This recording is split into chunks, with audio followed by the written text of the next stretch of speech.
South Pacific, American fighting men smashing their way ashore against Jap resistance. In North Africa, American tank and anti-tank units clashing with Nazi armor. American bombers pounding enemy bases in Germany, Italy, occupied Europe. On battlefields all over the world, American soldiers fighting to determine this nation's destiny. To win final victory, more and more fighting men are needed.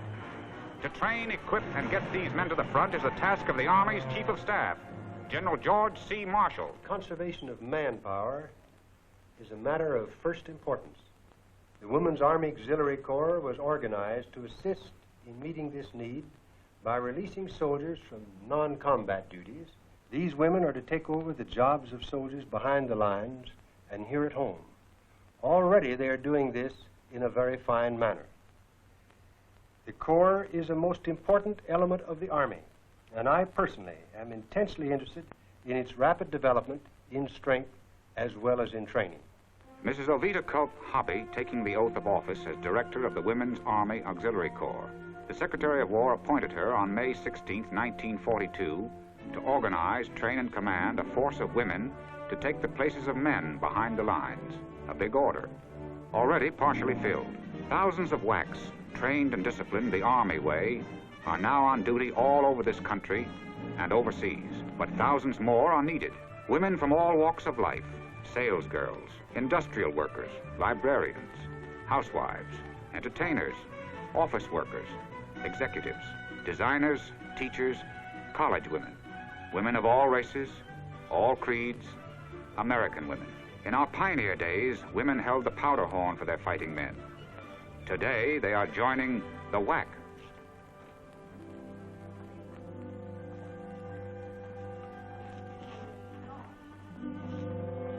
Birth certificate? Zero. Dependents? None. Do any job assigned? Just so long as I'll be of use. Good. Down the hall for your mental alertness test, please.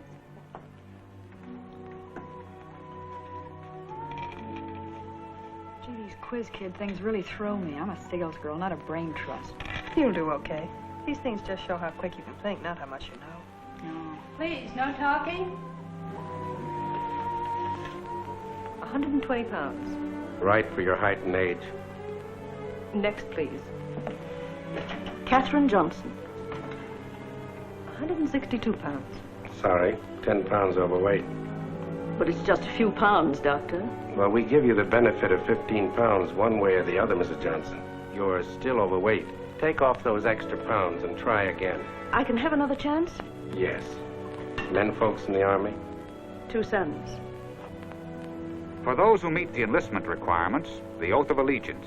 And I do solemnly swear that I will bear true faith and allegiance to the United States of America. That I will bear true faith and allegiance to the United States of America. And that I will serve them honestly and faithfully against all their enemies, whomsoever. And that I will serve them honestly and faithfully against all their enemies, whomsoever. That I will obey the orders of the President of the United States and the orders of the officers appointed over me. That I will obey the orders of the President of the United States and the orders of the officers appointed over me.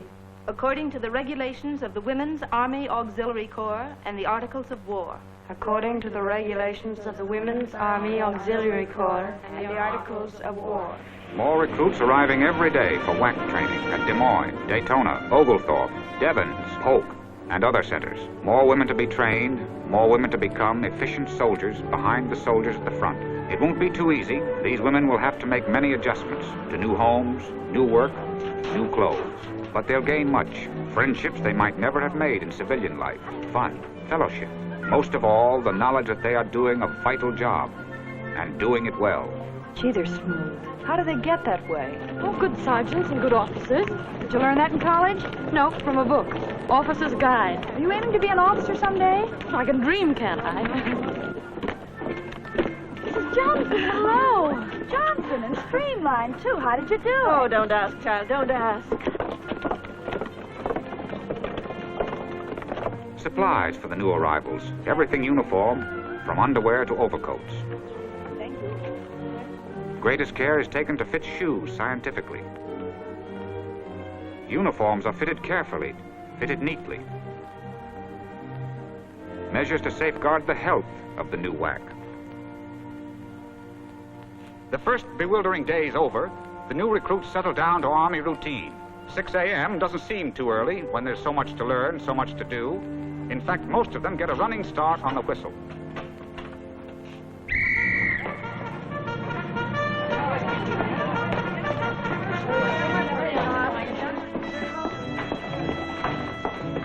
I'm all thumb. Well, up and through, then down and through. I think this is it right here.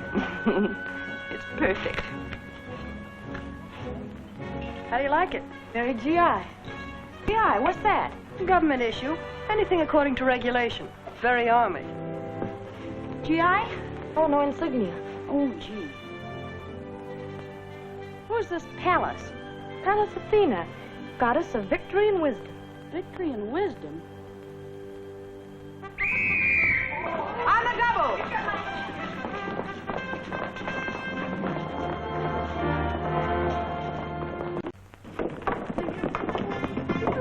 Chow, Army style. Good food and plenty of it.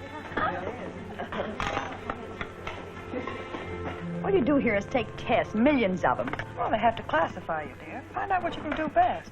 I told him I'm a jalopy expert. I bet I'm a typist till the day I die. Well, things I do best are raise children and cook. Well, I think they'll let you cook. The civilians of yesterday, now WAAC auxiliaries, or privates. Still a bit awkward, but learning fast. Developing on drill areas the coordination and discipline needed in the Army. Cadence!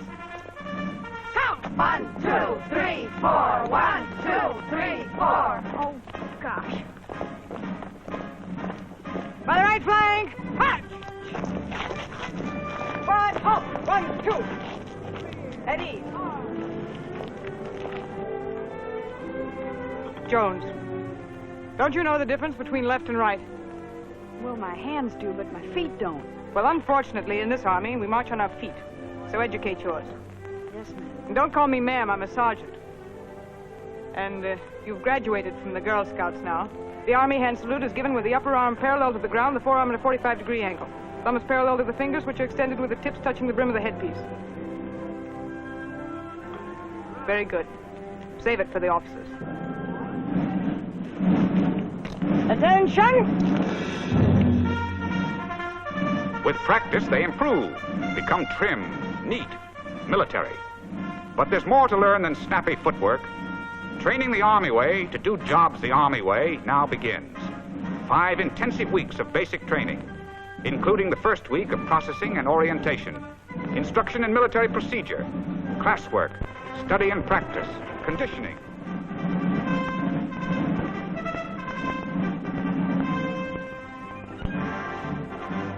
But it isn't all work. There's time out to relax and have fun. Time for shopping, cokes, and gab fest in the post exchanges.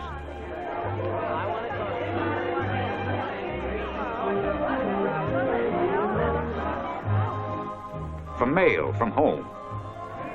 For get-togethers with friends and dates in the service clubs. And for visitors on Sundays when guests are welcome.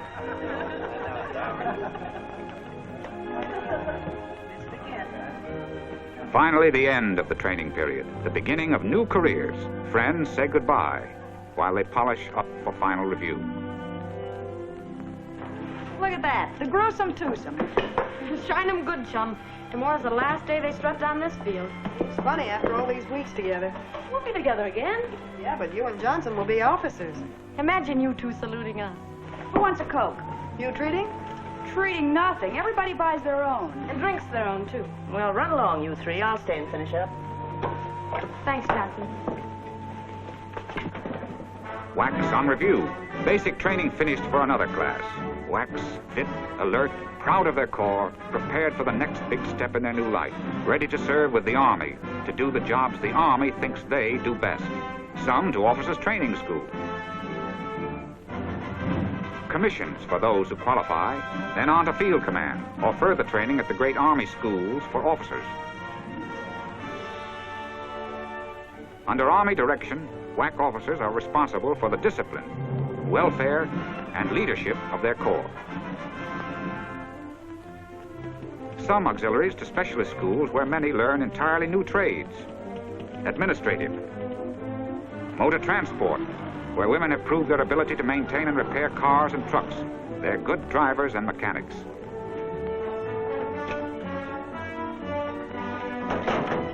Trained dietitians handle Army rations. Cooks and baker schools, where everyone takes their turn at KP, but observe the modern potato peeler. Radio operation and repair, requiring delicate precision work at which women are so adept. Switchboard operation, another job at which women excel. From training centers and specialist schools to every part of the United States to take over permanent assignments. WAACs on the move, into the field, all of them, to take over the duties for which they have been trained. Self-reliant, self-sustaining units trained to settle quickly in new quarters to get down to their job without delay.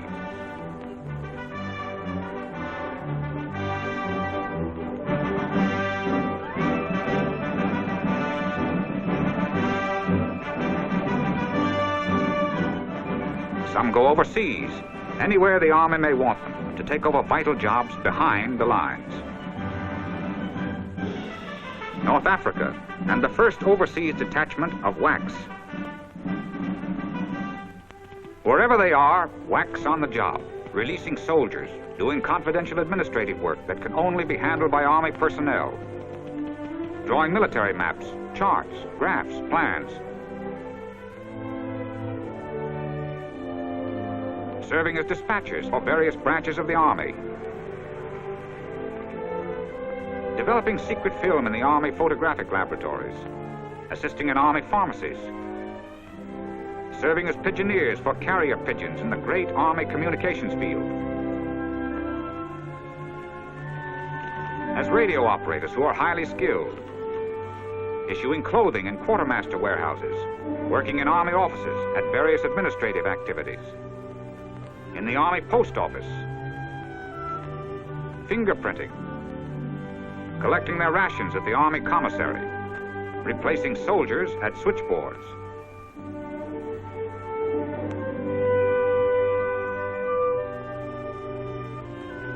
In Army motor pools, in these and many other fields, taking over important jobs for the Army, through these replacements playing a vital role in winning the war.